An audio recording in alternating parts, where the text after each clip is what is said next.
forever. So when I've got x equals a number with no y in the equation, those are vertical lines. X is set, y can change. If I've got y equals and y equals, there's no x in the equation, x can be whatever, y is always set. Those are horizontal lines because x is allowed to grow and shrink, but y is always fixed. Flip the page.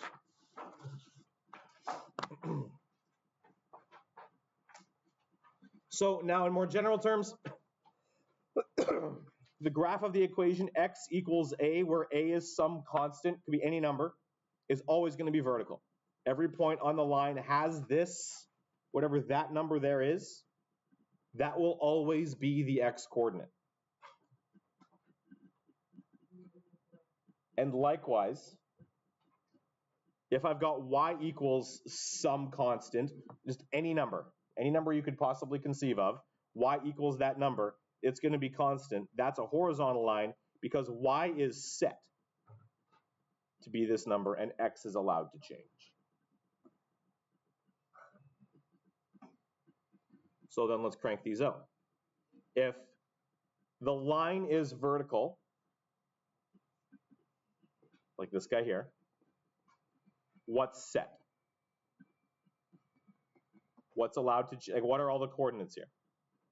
I'll say it that way. All right, guys, there's a few ways you could talk about this. What's the equation of this vertical line here? X equals, sorry? But what, specifically, what is A in this case? Here, A is just some general number. We don't know what it is. It doesn't matter what it is up here. But down here, louder, 2. X is set to be 2. Y can be whatever it wants to be. What's the equation of this line? X equals almost. Nope. Left further away. Less almost. No, Juno, think about, why did you pick 3? There it is. If you're 3 to the left, it's got to be negative. How about this guy? What is x set at here? 1. X equals 1. That's it. So here, these horizontal lines means y has been fixed to a value and x is allowed to grow. So the equation for this line is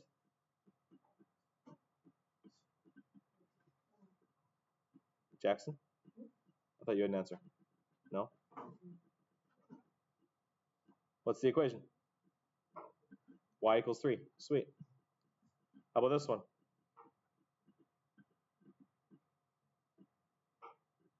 As y goes down, it's going to be negative.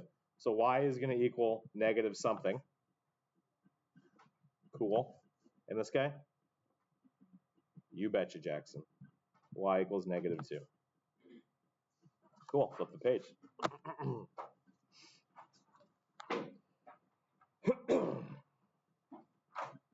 So now we're just graphing the other ones. If instead of giving you the graph, I told you the equation, x equals 3, that's going to be what kind of line? Vertical line where? Which is where? 3 to the right. Cool. 1, 2, 3. That's that guy right there. This guy is? Which is which way? Left 2. And it's a vertical line, you betcha. This guy, the line x equals 0. It's right in the middle. Or what's another way to talk about what this line is? Oh, it's something. It's a very important line. X equals 0. You're right, Jackson. X equals 0 is right in the middle. It's this line right here. X equals 0. We have another name for that line. What do we call that line? What's the dark black line underneath the pink line I just drew? Who said that? Louder. That's the y-axis. X equals 0 is the y-axis.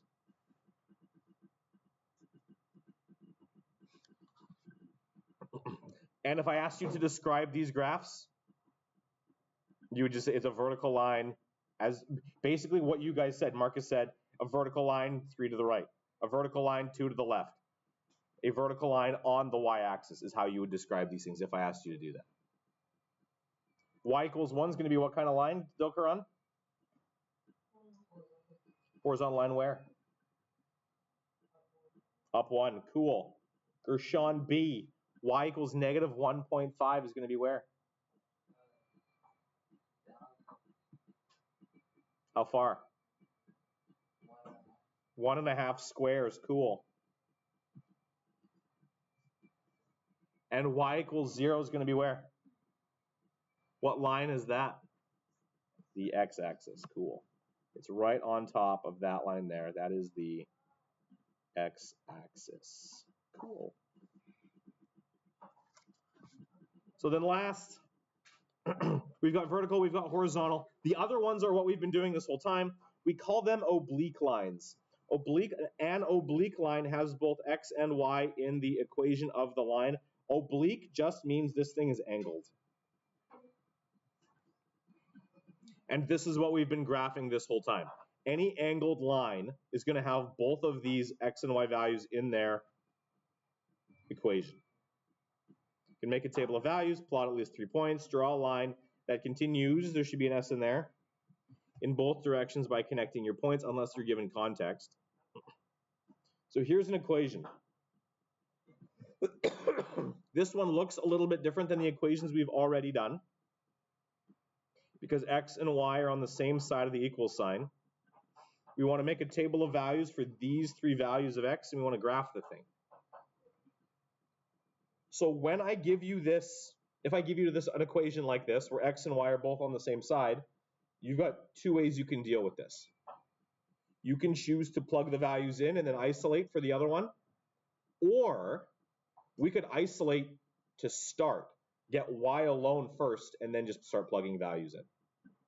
It doesn't matter which you choose to do, but if you isolate y first, it will be less work for you in the long run. So I'm going to demonstrate what that looks like, but we've done it before. This is stuff that I had you do, I mean, a little bit more difficult when I was giving you the formulas that I gave you back last chapter, but we can isolate this thing for y. To get y by itself, what are we going to do first?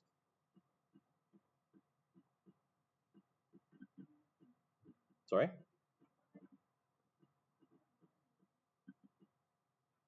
I heard several things.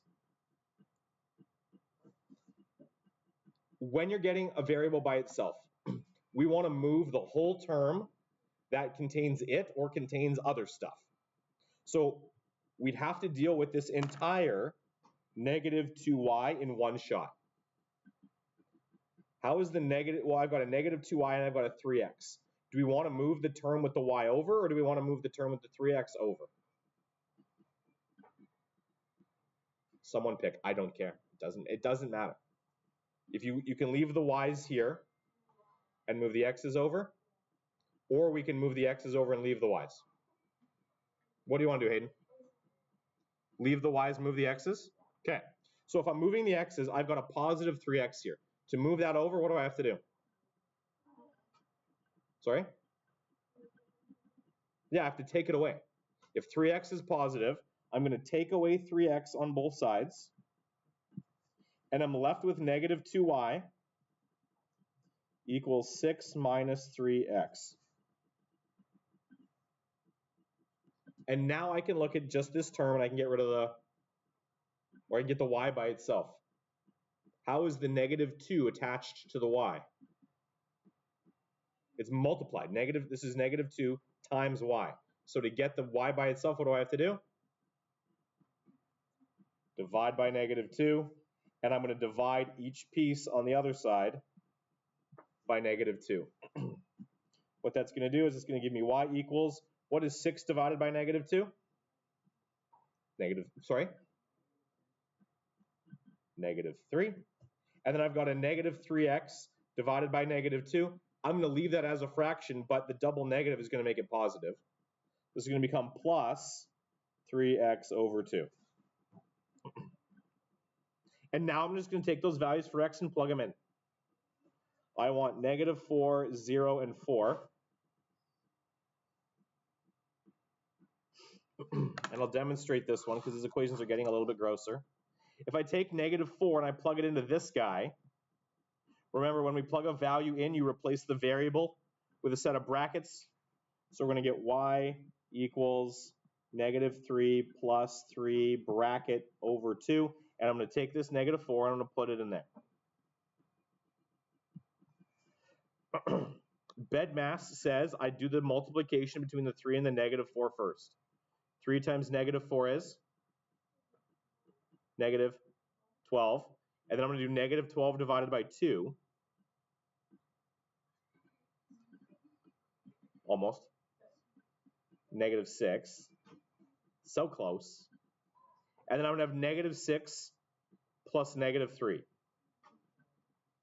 No. -9. You could plug that thing in through a calculator. If I plug 0 in there, I'm going to get y equals -3 plus 3 times 0 divided by 2. This one's nice and easy because 3 times 0 is 0 divided by 2 is 0. And then -3 plus 0 is? Yes, -3. And if I plug 4 in here, 3 times 4, I'll write it out, y equals -3 plus 3 times 4 divided by 2. 3 times 4 is 12. 12 divided by 2 is 6. And then 6 plus -3 is? Yes, 3. And if we look at the pattern here, we're just going up 3 every time. Well, as we go up 4, we go up, pause. As we go up 4 here, we go up 6 here. As we go up 4 here, we're going to go up 6 here. So that's the points that we're going to graph. -4, -9 is that guy down there. 0 in the x and -3 in the y goes right there. And then 4 and 3 goes right there. We can connect those things with some sort of straight edge. Doesn't have to be a ruler. We get something that looks like that. So if the equation contains x's and y's, the thing goes up off at an angle. And I'm done. So it's just, this is an exercise in looking at what the equation tells us about what the shape of the graph is going to be. If you have x but no y, it's vertical. If you have y but no x, it's horizontal. And if you have both, it's going to go off at some angle. I'm done. That's today's lesson. Flip the page. Oh, I lied. But this one's really quick. I know you're so sad of hearing me talk. So let's get through this fast. Jackson, without graphing, what's that line going to be? Marcus, thank you. That's a vertical line. How about this one? X equals -3? X equals -3 means x is set, y can change. Y equals 4? That's the horizontal. Horizontal means it goes left, right. This guy, if x and y both show up, it's angled, and the word we use for that is oblique. Y equals -2 is going to be horizontal. And this guy, yeah, there you go. Now, Jackson, for realsies, I'm done. Here's what I want you to do. No, sorry, I thought someone had a question. I would like you to do 2, and I'll circle some and I'll get you going here. You're just going to do all of them? I might assign all of them because this isn't a lot of work to do.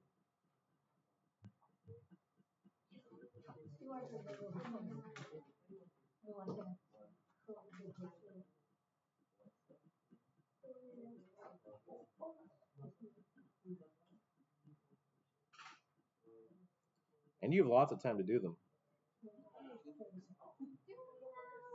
You have half an hour. You got 2 hours. You have half an hour. The bell rings like what? 2 minutes early. You know what?